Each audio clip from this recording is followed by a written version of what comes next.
Welcome to the second part of my Wendover Canal walk. You find me on the top of Little Tring Bridge, looking back towards the stop lock where we passed towards the end of last video. And if we go and have a look over the other side, you can see the path that we walked round towards the winding hole which they've built. But you can't actually get through there because there is a section which they have not dug out yet, and I think they use it for storing their tools and equipment. This is the Wendover Canal Trust, and also they have sort of filled it, well, they haven't, the people who filled it in 1911 ended up filling it with all sorts of rubbish, some of which is toxic. There's lead in there, and might be asbestos, all sorts of horrible stuff. So they're having to do it quite carefully, dig it out quite carefully, and that's something which they haven't done yet. However, you can walk round and get onto the track of the Wendover Canal a couple of hundred yards further down. So that's what we're going to do. We're going to go and pick up the track again and then continue our walk.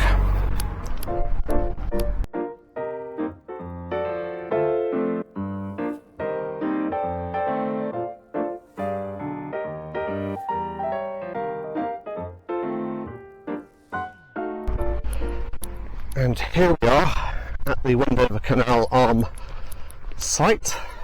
We're not allowed obviously onto the site, but we can go past it. And the canal is coming in from our left. Not that you would necessarily notice it here. But if I turn round in a second and have a look down, that's the line of the canal there, coming through that gate. And in a very short space of time, on our left, we will start to see some actual canal.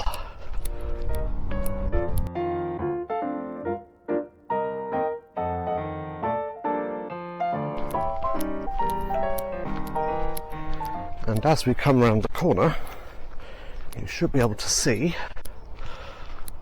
that the filled in section sort of ramps down. I think they've ramped it down deliberately so they can drive diggers and what have you down there. But very, very quickly we are walking by an actual canal. Now, it has to be said that quite a lot of the business of restoring a canal is restoring bits that aren't necessarily actually canal. For example, this chunk of towpath that I'm walking on, when I first used to come down for walks down here, was a muddy track. You'd have to wear wellies or you would get hopelessly dirty. But the towpath has been resurfaced and completed again by volunteers, which makes it an absolute dream to walk or cycle down. This is a really good, nice thing to come for a walk or a cycle down, and I would encourage you to do so. Now, this chunk of canal sort of looks as if you might just be able to fill it with water and go boating in it. I don't think that's quite the case, and the reason is that from its very inception, the Wendover Canal, or the Wendover Arm, as was, leaked, and leaked badly.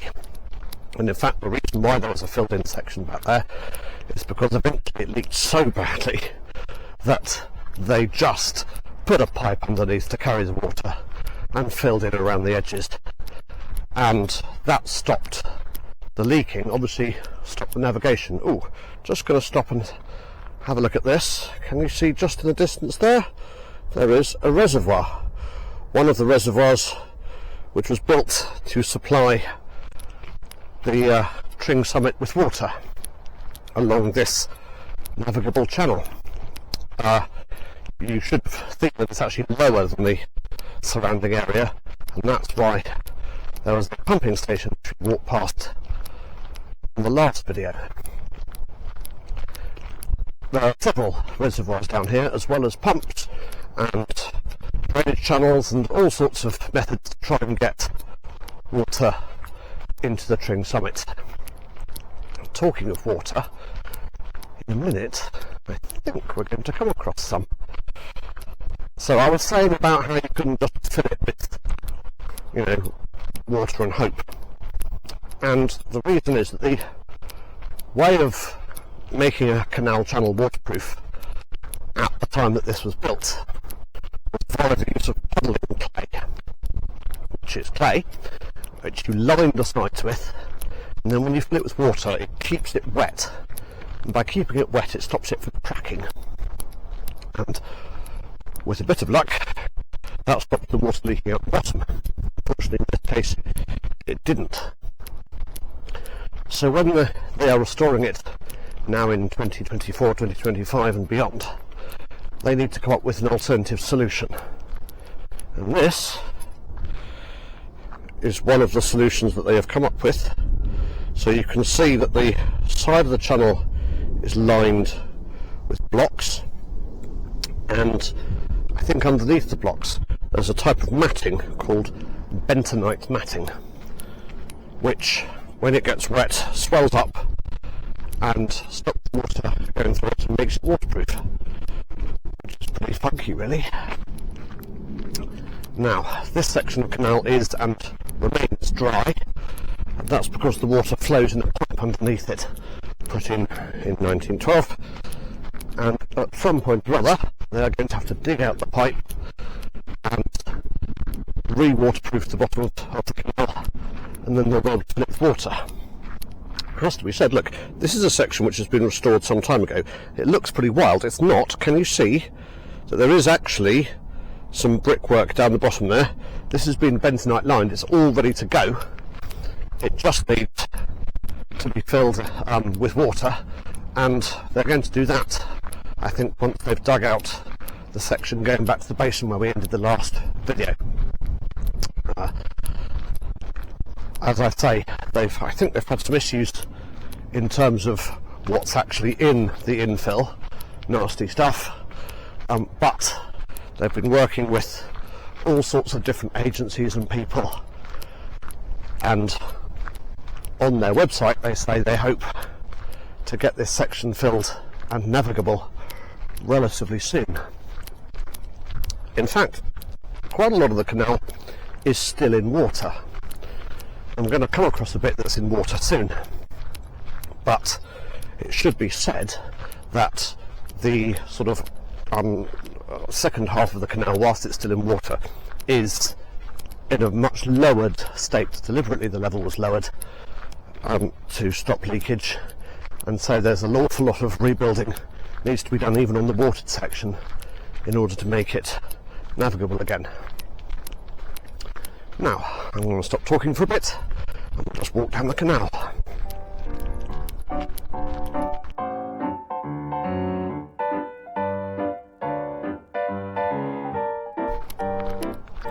Now, if you were to come across this structure, you might be forgiven for thinking that it's a lock, but it isn't. This is a structure which allows you to put in stop planks. If you see those two grooves there, there's two grooves on the other side as well, the side that's near me, and you can drop planks down there and you can shut off the water supply to the rest of the canal, allowing you to pump out some of the canal and do maintenance and so on. This is a good example of what one might look like here. I believe these are temporary stop planks, but as you can see, if you have a look, you can see they're just planks, big heavy planks dropped down. As I say, I think these are sort of slightly temporary, but the idea is that you should be able just to drop them down, canal gets cut off, and you can crack on with your maintenance jobs. Very wise idea. Let's carry on walking. Oh no, just before we do, let's have a look at this rather nice bridge, which is covered in plaques of people who have contributed to the restoration. There are, it's a bit empty at the minute, but there are in the summer leaflets that you can read, and a nice little bridge which you can walk over and go for walks in the countryside beyond. We're not going to do that because we're going to stick with the canal. So let's carry on to the next thing.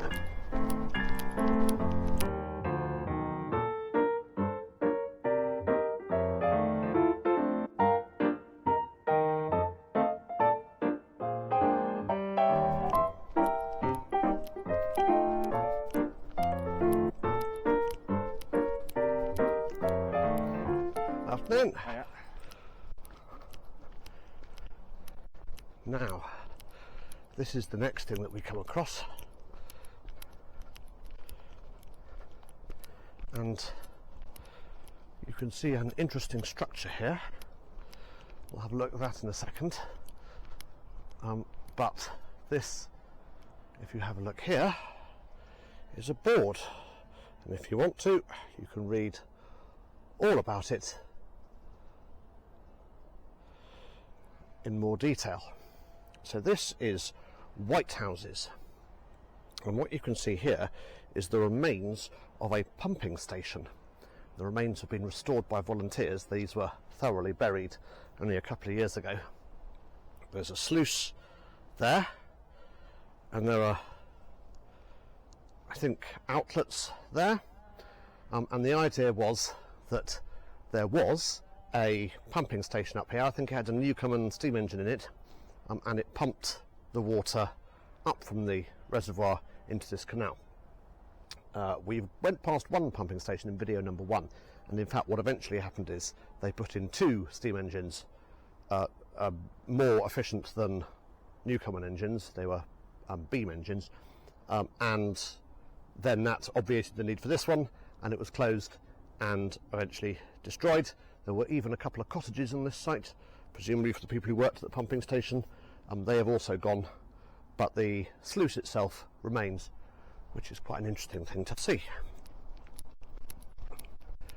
So carrying on our walk, bearing in mind that the entirety of the bit we've walked along so far has been lined and has been restored and has been dug out and is all ready to go. This is pretty impressive. It's not been done easily. It's been done over several decades, and this explains why these canal restoration projects take so much time.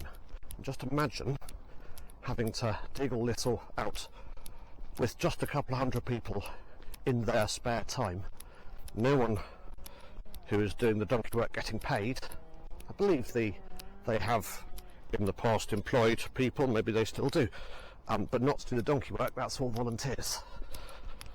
So it is a huge undertaking, an incredibly impressive one. I'm going to shut up now, walk a little bit further, and in the meantime let's break out the jazz.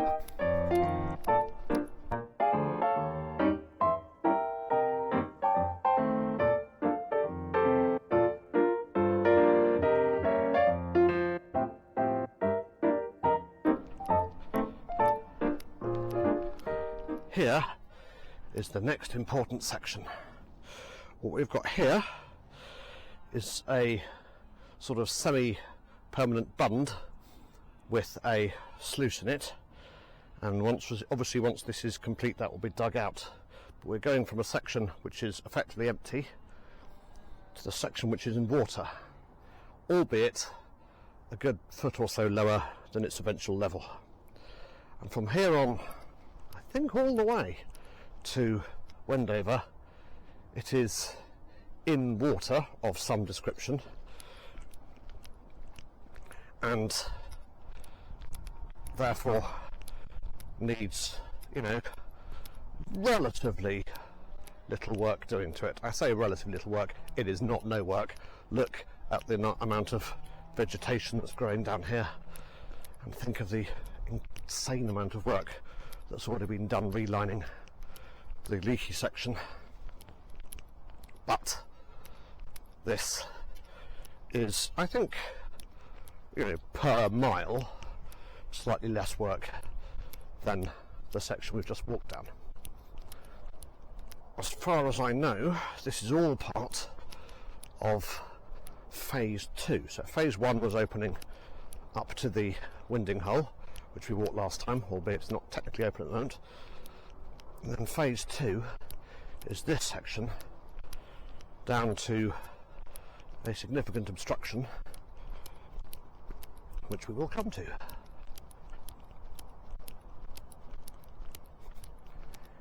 In the meantime, I'll shut up again for a bit, and we'll have a bit more jazz.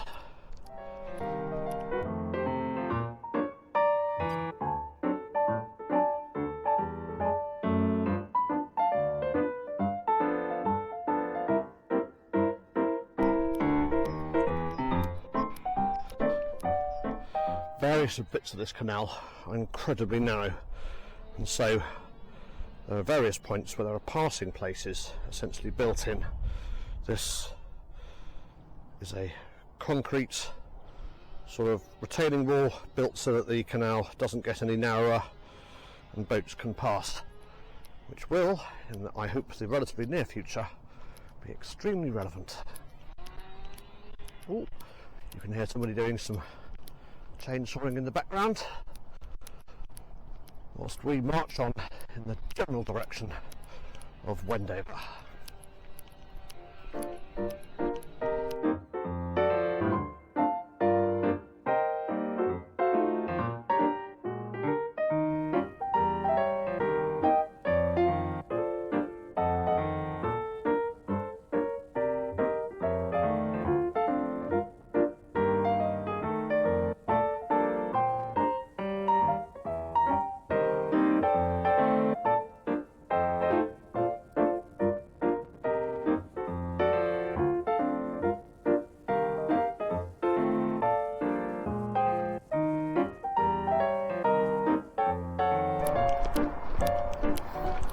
Coming down this path here, we have found ourselves a bridge over the canal which has somehow survived the somewhat vandalistic attitudes of the 60s and 70s.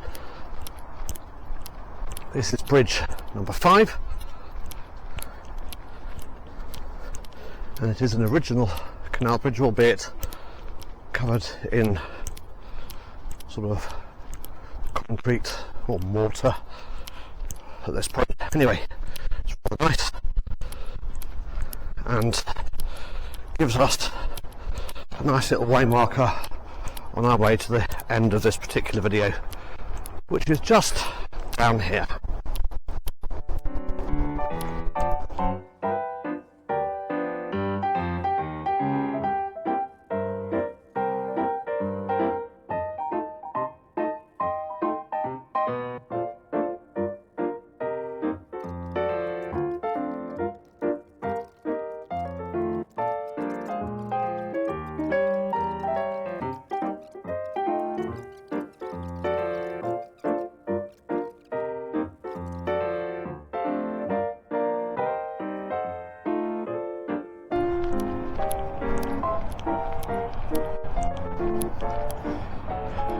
If you look to my right here, or actually straight in front of you, now I've turned around, you can see some trees growing in a suspiciously straight line, and that's because they are growing along the side of the original line of the canal.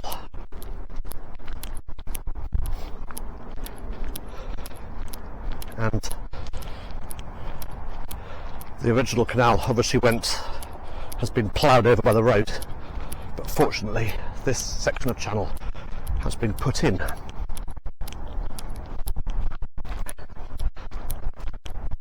This is nearly at the head of navigation of phase 2, I believe,